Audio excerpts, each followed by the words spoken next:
नमस्कार, आप देख रहे हैं टोटल न्यूज़। मेरा नाम है पूजा शुक्ला। वो पंक्तियां आपने सुनी होंगी, काम जो गैर ज़रूरी हैं वो सब करते हैं, ये कुछ नहीं करते बस कमाल करते हैं।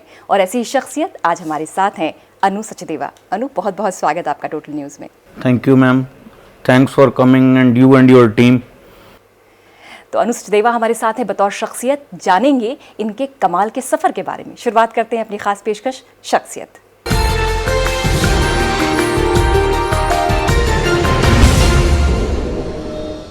एक बार फिर से आपका बहुत स्वागत अनु। पेशे से आप आर्किटेक्ट हैं लेकिन दिल से आप फोटोग्राफर भी। अपने सफ़र की शुरुआत बताइए, कैसे बतौर आर्किटेक्ट आपने शुरुआत की? ज़िंदगी, मेरा जन्म गुड़गांव में ही हुआ। मेरे फादर आर्किटेक्ट थे। वो पाकिस्तान से देश के विभाजन के बाद 1947 में हिंदुस्तान आए और एक बड़ा परिवार था। मेरे ग्रैंडफादर भी इंजीनियर थे बिफोर पार्टीशन। बहुत टफ टाइम देखा उन लोगों ने, जो उजड़कर पाकिस्तान से हिंदुस्तान आए, सब कुछ वहाँ छोड़ आए, सब कुछ ख़त्म कर दिया, जीरो से ज़िंदगी शुरू करी और पूरी एक जनरेशन लग गई लोगों को यहाँ पे आके खड़े होने के अंदर। और जो उनकी करी हुई मेहनत है उनको हम आज एंजॉय कर रहे हैं, जो मेरे को इस तरह लग रहा है। ठीक है, हम भी मेहनत कर रहे हैं, लेकिन एक जो उन्होंने हमारे को प्लेटफॉर्म दिया, एक मंच दिया जिसपे आके आपको फर्दर परफॉर्म करना है, तो उस ज़िंदगी को हम, या उस लिगेसी को, या उस विरासत को हम आगे बढ़ाने की कोशिश कर रहे हैं। और उनकी दिए हुए संस्कार, उनकी दी हुई फिलॉसफीज़ उसको आगे बढ़ा रहे हैं। और मैंने भी आर्किटेक्चर करा, उसके बाद अपने फादर की फर्म को संभाला। जब मैं 28 साल का था मेरे फादर की डेथ हो गई थी। That time he was 60 year old only. तो वो मेरे लिए लाइफ का एक बड़ा मेजर शॉक था, और किसी के लिए भी शॉक होता है जब उसके पेरेंट्स जाते हैं। लेकिन नॉर्मली क्या है कि किसी आदमी को पता होता है, वो प्रिपेयर है कि उसके फादर की एज 89, 90 हो गई या प्लस 71। तो he was too young at the age of 60 जब उनकी डेथ हुई। तो एक वो लाइफ का बड़ा मेजर सेटबैक था। लेकिन हमारी माँ ने हमारे को जिस तरह पाला, she is a very brave lady.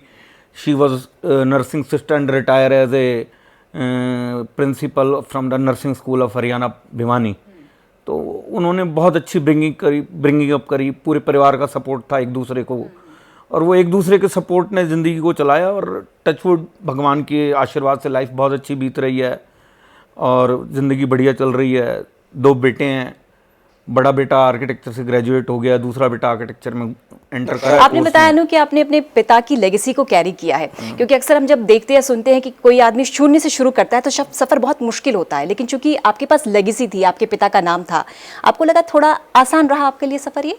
कहने को तो ये चीज़ बड़ी आसान होती है कि जी मुझे करा हुआ मिला, लेकिन वो टफ और ज़्यादा हो जाता है। 1 to 10 तक, 1 से 10 तक ज़िंदगी को चलाना थोड़ा सा आसान होता है, लेकिन 10 के बाद अगले हुए 100 तक ले जाना इट्स मोर डिफिकल्ट। आपको उससे ज़्यादा दुगनी मेहनत करनी पड़ती है, और समय भी बहुत बदल चुका होता है। जिस टाइम मेरे फादर गुड़गांव में आर्किटेक्ट बने, उस टाइम फर्स्ट आर्किटेक्चर फर्म थी 1958 से गुड़गांव के अंदर, सचदेवा कंसल्टेंट्स। तो मैंने उसको 93 में आके ज्वाइन किया। 98 के अंदर डैड की डेथ हो गई। लेकिन कोई ऐसी मुश्किल नहीं थी, लेकिन उसको आगे बढ़ाया। ये एक मुश्किल काम था। मेहनत करी, 18 घंटे काम किया है, कभी ये नहीं देखा कि थक गया। और उसके सिवा कुछ दोस्त अच्छे थे, एंड मैं अपने आप को बहुत लकी मानता हूँ कि मेरे को टीचर्स बड़े अच्छे मिले मेरी लाइफ में। चाहे वो मेरे पेरेंट्स थे, I am considered them, they are my teachers first, then my parents. और फिर उसके बाद सपोर्ट सिस्टम बड़ा अच्छा था। मेरे फादर बहुत ज़्यादा सोशल, एक सामाजिक आदमी थे। हर जगह उठना, हर जगह आना जाना, किसी के दुख में सुख में, हर तरीके से। तो मेरे को उस चीज़ का भी बड़ा बेनिफिट मिला। लोगों ने मेरी बहुत केयर करी मेरे फादर के बाद। मैं भी अब इसी चीज़ की कोशिश करता हूँ कि मेरे पास जो आए मैं उसकी बड़ी मदद करूँ या उसके साथ खड़ा रहूँ, क्योंकि मेरे साथ बहुत लोग खड़े रहे। मुझे बड़ा अच्छा रिस्पॉन्स मिला। मेरे को बड़ी अच्छी लोगों ने बैकिंग दी डैड की डेथ के बाद मेरे। तो मैं भी इस चीज़ की कोशिश करता हूँ कि किसी की प्रॉब्लम है उसके अंदर जरूर जाके खड़ा होना है, क्योंकि जो आपने चीज़ एंजॉय करी तो वो आपको आगे देनी है, ताकि लोग आगे आपसे समझ सकें कि आपको ये ऐसे करना है। दरअसल समझने की बात ही है, जब कामयाब हम हो जाते हैं लेकिन सस्टेन करना मुश्किल है, और सस्टेन हम तब कर पाएंगे जब लोगों का जुड़ाव हमारे साथ रहेगा। सस्टेन करना किसी भी चीज़ में दुनिया में सबसे मोस्ट इंपॉर्टेंट काम है। पा लेना तो बहुत आसान काम है या थोड़ा सा मुश्किल काम है, लेकिन वहां बने रहना। जब कुछ हो, सपोज जैसे आपने अपना वेट रिड्यूस कर दिया, वेट रिड्यूस करके वेट मेंटेन करना दुनिया का सबसे टफ काम है। इसी तरह अगर आप लोग पैसा कमा के एक शख्सियत बन जाते हैं, बहुत ऊपर पहुंच जाते हैं, लेकिन उस पैसे के साथ, उस सक्सेस के साथ उनमें वो problems, ego problems, bad habits और हर गलत चीज आती है। तो आप पैसा कमा के अपने आप को सही रखो, वही सबसे इंपॉर्टेंट काम है। तो वो जो मेंटेन करना चीज को पैसे के साथ, नाम के साथ, वही सबसे मुश्किल काम आपने है। बहुत संघर्ष का दौर भी देखा होगा। कभी आपको ऐसा लगा कि मैं शायद आगे ना बढ़ पाऊं, या मैं कर ना पाऊं, या गिव अप करना चाहता हूं? कभी कोई ऐसा दौर या कोई ऐसा मोमेंट आपको याद हो जब आप निराश हो गए हो? नहीं, बहुत बहुत टफ टाइम थे काम के। पारिवारिक तौर से कोई मैंने टफ टाइम नहीं देखा एक डैड की डेथ के सिवा। बिजनेस में बहुत टफ चीजें हैं, लेकिन मैंने आपको बताया कि I am rich by the my teachers. मैं गुरुओं के पॉइंट ऑफ व्यू से बहुत अमीर हूं अपने आप को।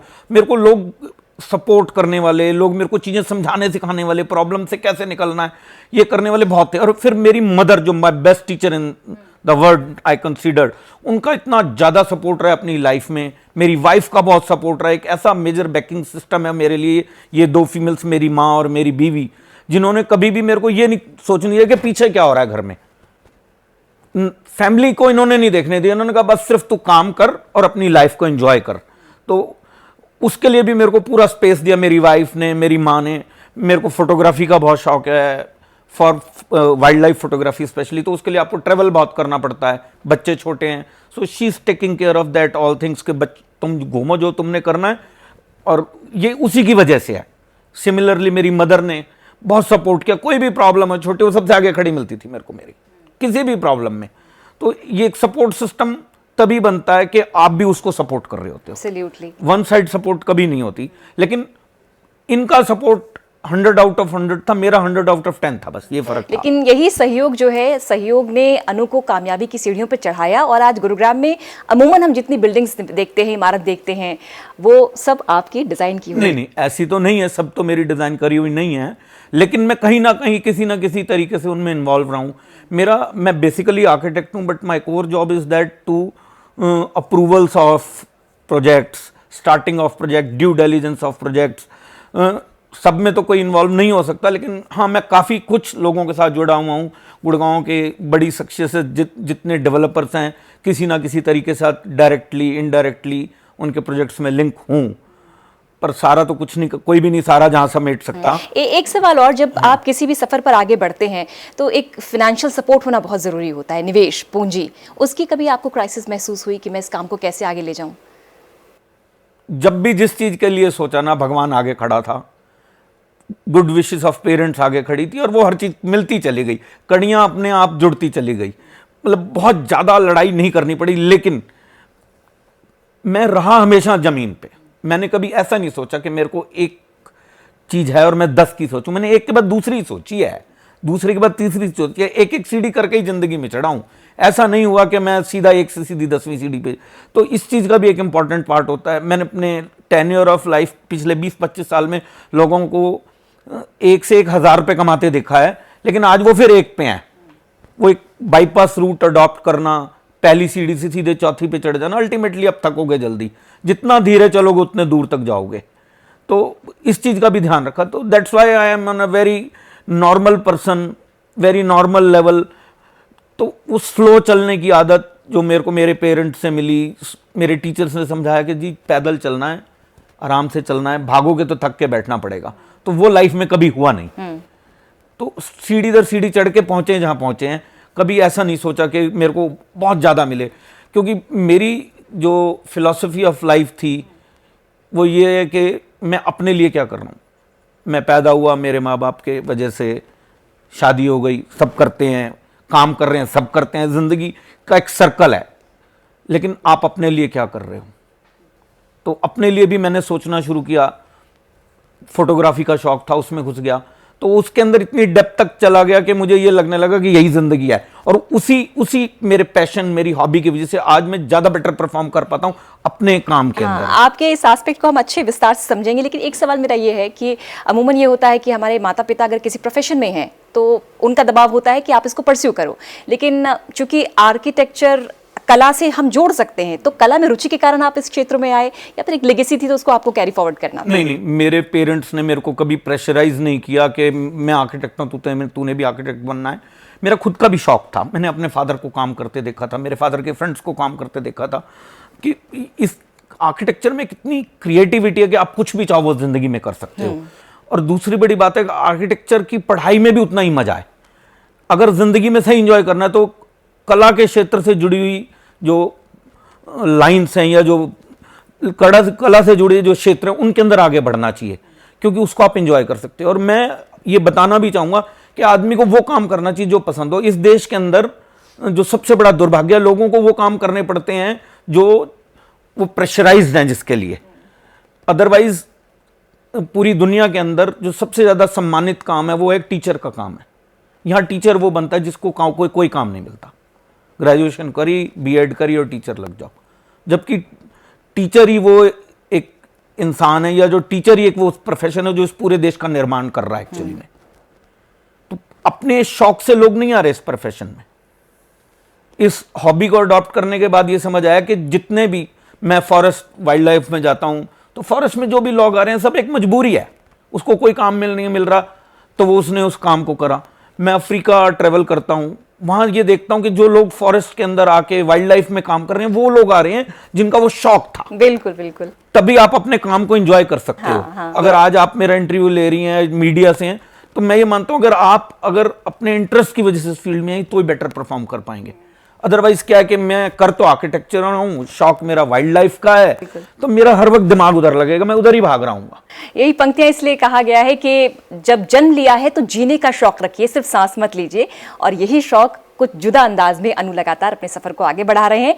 एक ब्रेक के बाद लौटेंगे तो जानेंगे कि कला का सफर इन्होंने कैसे शुरू किया और कितनी महारत इनको फोटोग्राफी में हासिल हो चुकी है। एक छोटे से अंतराल के बाद।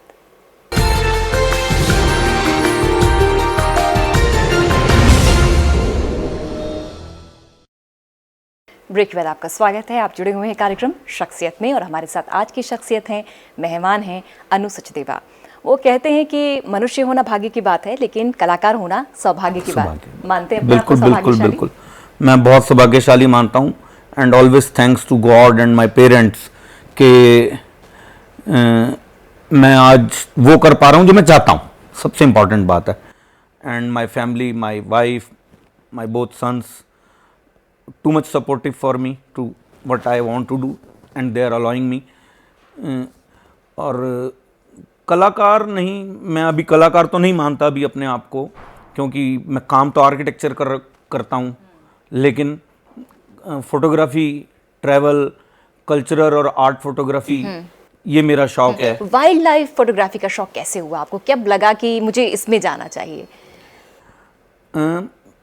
जंगल एक ऐसी चीज़ है जो हर आदमी को अपनी ओर आकर्षित करती है, फैसिनेट करती है। 2009 या 10 के अंदर मैं साउथ कोरिया ट्रैवल कर रहा था, तो वहाँ मुझे एक आदमी मिला जिसका नाम है दीपांकर मजूमदार, जो मेरा बेस्ट फ्रेंड है आज की डेट में। वो भी एक आर्किटेक्ट है। तो वहाँ से हमारी जान पहचान हुई, इंडिया आए, वापसी। एक दिन फ़ोन आता है, अनु जी रणथंभौर जंगल चलोगे? मैं बोला ये कहाँ पे है? टाइगर दिखते हैं, चलो जी। तो पहली बार वो मेरे को अपने साथ रणथंभौर लेके गया टाइगर फोटोग्राफी के लिए, और वहाँ जाने के बाद फिर कभी नहीं पीछे मुड़ के देखा। और हर वक्त ये भी कोशिश किया कि मैं अपने बच्चों को साथ लेके जाऊं, क्योंकि ये जंगल थोड़े टाइम में सब खत्म हो जाएंगे। जिस हिसाब से या जिस तरीके से हम जंगलों को काटते जा रहे हैं, इस नेचर को ख़त्म करने में लगे हुए हैं, जैसे जैसे पॉपुलेशन बढ़ रही है, अर्बनाइजेशन बढ़ रहे हैं और सब खत्म होते जा रहा है। आपको ये जान के बड़ी हैरानी होगी कि अगर आज आपको टाइगर को अगर जंगल में देखना है तो इस दुनिया में 2 या 3 ही देश बचे हैं, जिसमें से 90% टाइगर देखने के लिए आपको सिर्फ पूरी दुनिया से भारत में ही आना पड़ता है। और भारत सरकार ने बहुत कुछ करा है और बहुत कुछ करने की कोशिश कर भी रही है, और जिसका रिजल्ट ये हुआ है कि आज उसकी पॉपुलेशन बढ़ रही है और जंगलों को बचाना अब ज़्यादा ज़रूरी हो गया है। लेकिन जो समाज है, आज का सिस्टम है, माइनिंग्स हैं, अर्बनाइजेशन है, इंक्रीज ऑफ पॉपुलेशन है, इस चीज़ का बहुत इफेक्ट पड़ रहा है। लेकिन फिर भी कोशिश करी जा रही है, ऐसी बात नहीं है। तो जंगल जाके आप सब कुछ भूल जाते हो। Life is too tough in urban areas. जो हम काम करते हैं इतना प्रेशर होता है हर वक्त काम का, क्लाइंट्स का, डिपार्टमेंट्स का, टाइम डिलीवर करने का। वो जंगल का जो टाइम है वो आप ही के लिए है बस। फिर आप सिर्फ अपने लिए सोच पा रहे हो, ज़िंदगी आपकी अपने लिए है, और हर एक रोज़ एक नई चीज़ दिख रही होती है। तो उसको धीरे धीरे वो आगे बढ़ता गया। पहले इंडियन जंगल्स देखे, फिर 2012-13 में पहली बार अफ्रीका गया, तो वो एक अलग ही दुनिया थी, वो एक अलग ही तरीके की चीज़ ही थी, क्योंकि बिल्कुल टू सेपरेट रीजन्स हैं। हमारे जंगल्स बिल्कुल उनसे अलग हैं। और हर साल जाना शुरू किया, बच्चों को साथ ले जा रहे थे। और मैं ये आपके चैनल के थ्रू एक लोगों से रिक्वेस्ट भी करूँगा कि भाई बच्चों के अंदर नेचर से रिलेटेड चीज़ों के अंदर उनका इंटरेस्ट डेवलप कराएं। मैं आपको छोटा सा इंस्टेंट बताता हूँ कि मेरे बच्चों को सवेरे स्कूल जाने के लिए जगाना होता है ना, तो पापा 5 मिनट चलता रहता है और लास्ट मोमेंट पे जागते हैं। जब हमने जंगल के अंदर अर्ली मॉर्निंग फोटोग्राफी करने जाना हो तो नॉर्मली आपको 5:30 बजे या 6 बजे जीप में बैठना, तो वो 4 बजे अपने आप रेडी होते हैं। इतना इंटरेस्ट है बच्चों के अंदर। और हर एक बच्चे में, आप किसी एक बच्चे को कभी जंगल ले जाओ, घुमा लाओ 3 दिन, तो उसके अगले 10 दिन बाद उसका डिफरेंस ऑफ एटीट्यूड, उसकी सोच आप देखना, चाहे वो बच्चा 5 साल का हो, चाहे वो 10 साल का हो या 15 साल का हो। और ये आप अपने पे भी करके देख सकते हैं। आप 1 वीक जंगल जाके घूम के आओ या नेचर के साथ रहो, जरूरी नहीं जंगल, आप नेचर में रह के आओ, तो आप इतने फ्रेश आते हो कि आपके अगले 3 महीने उस फ्रेशनेस के थ्रू ही निकलते हैं। हालिया एक बहुत अच्छा एग्जाम्पल रहा, लॉकडाउन के अंदर जो लोग घरों में रहे, नेचर ने अपने आप को इतना रिवाइव किया जिसकी कोई लिमिट नहीं, और लोगों को कुछ काम नहीं करना पड़ा, तो उसका भी बहुत आदमी के मेंटल लेवल पे इफेक्ट पड़ा। वो एक लॉकडाउन का एक टाइप का लॉक था कि भाई आप कुछ नहीं कर रहे। तो सिमिलरली वो जो 4-5-6 दिन बीच में जंगल जाने के होते हैं या ट्रैवल में होते हैं, वाइल्ड लाइफ में होते हैं, वो आपको एक तरीके का बेसिक रूटीन लाइफ से दूर कर देता है। तो वो एक रिफ्रेश हो जाता है आप इंसान एक तरह का, तो वो अगला टाइम उससे बहुत अच्छा बीतता है। तो ये एक चीज़ धीरे धीरे मज़ा आने लगी और अब वो एक तरह की हैबिट बन गई है। तो साल शुरू होने से पहले पूरे साल की ट्रैवलिंग डिसाइड हो जाती है, अब ये नई चीज़ करनी है, अब ये नई चीज़ करनी है, उनकी बुकिंग्स, उनकी रिसर्च। तो वो भी एक अपने आप में एक ऐसा चीज़ होती है कि आप घर आओ या तो टीवी देख लोगे या फ्रेंड के साथ घूमने चले जाओगे। आज हम घर आते हैं तो सबसे पहले वही लैपटॉप खोलो और सर्च करो भी अगले वाले टूर के अंदर क्या क्या चीजें नहीं होनी है। इसीलिए कहते हैं अनुजी कि जब शौक से आप कोई चीज करते हैं तो आपके उत्साह दुगना हो जाता है, जीने की ललच दुगनी हो जाती है। यही जिसका जिक्र कर रहे हैं कि आप प्लानिंग अप करने लगते हैं कि आगे हमें क्या करना है। मेरा ये मानना है कि हर इंसान में कोई ना कोई एक पैशन और हॉबी होना बड़ी जरूरी है, क्योंकि यही एक चीज है वो जो आप पर्सनल अपने लिए कर रहे हो।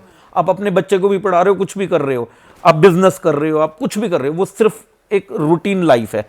तो जो पैशन हॉबी जो आपके लिए चीज है, और वो कुछ भी हो सकता है, चाहे बुक रीडिंग हो सकती है, चाहे बर्डिंग हो सकती है, चाहे वाइल्ड लाइफ हो सकती है, चाहे ट्रेवल हो सकता है, चाहे स्पोर्ट्स हो सकता है। लोगों देयर आर 100 ऑफ हॉबीज, लेकिन कोई एक हॉबी होना इंसान के लिए लाइफ में बहुत ज्यादा जरूरी है।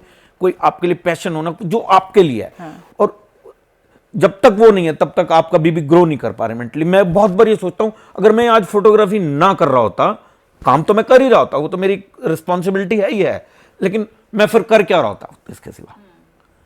कुछ ना कुछ गलत कर रहा होता या कुछ सही भी कर रहा होता, लेकिन उसको एंजॉय नहीं कर रहा होता। अब तक की अपनी जर्नी को आप कैसे देखते हैं और फ्यूचर में आपके क्या प्लान्स हैं? अब तक की जर्नी बहुत ही बढ़िया रही है जिंदगी की हर तरीके से।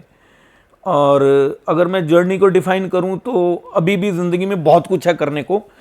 और मैं अब वाइल्ड लाइफ के साथ साथ कल्चरल और art photography, Indian architectural photography, उसमें धीरे धीरे इन लास्ट 3-4 ईयर से इंटरेस्ट डेवलप स्टार्ट हुआ है। जैसे मैंने होली, देव दिवाली, हल्दी फेस्टिवल कोल्हापुर का, हल्दी फेस्टिवल पूना का, गुड़ी पड़वा महाराष्ट्र का, थीम केरला का, इन फेस्टिवल्स में जाके फोटोग्राफी करी है।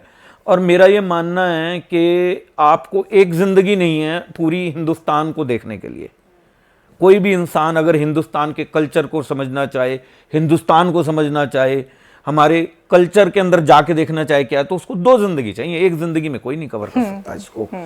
और अब पहले था कि वाइल्ड लाइफ कर रहे थे तो ऑलमोस्ट ये लग रहा था कि बहुत कुछ कर लिया, बहुत कुछ कर लिया, लेकिन the moment I have entered in the field of cultural photography, festival photography, तो मुझे ऐसे लग रहा है मैं फिर डे वन पे आके खड़ा हो गया हूँ। तो मेरा करंट बहुत सारा उत्साह आपके अंदर बरकरार है। आप अपने इस पूरे जीवन के सफर को किसको डेडिकेट करना चाहेंगे जिसने आपका जीवन इतना उत्साहवर्धक किया? देखो, डेडिकेट करने के लिए तो सबसे इम्पोर्टेंट, सबसे पहले मेरे पेरेंट्स हैं, मेरी मदर है, इक्वली इम्पोर्टेंट माय वाइफ है, उसके सिवा मेरे दोस्त दीपांकर मजुमदार जी, यशपाल राठौर जी, जो एक तरह की एक फैमिली है और एक तरह की एक ऐसी कड़ी है जिंदगी की, इनके बगैर भी मेरी फोटोग्राफी नहीं है। और बहुत लोग हैं जिंदगी के अंदर, मैं जिनका नाम नहीं ले सकता, और ultimately the God who create this everything, ये सब लोग हैं। और आपको भी डेडिकेट करूंगा बिकॉज़ आज आप इंटरव्यू ले रही हैं। थैंक यू सो मच, और हमारी शुभकामनाएं आपके साथ अनुज जी, आपकी ऊर्जा और मेधा यूं ही बरकरार रहे। आज शख्सियत में हमारे साथ अनुज चित्रेवा रहे, और फिलहाल हम एक ब्रेक के लिए रुक रहे हैं, लेकिन आप जुड़े रहिए टोटल न्यूज़ के साथ। खबरों का सिलसिला यहाँ पर लगातार जारी है।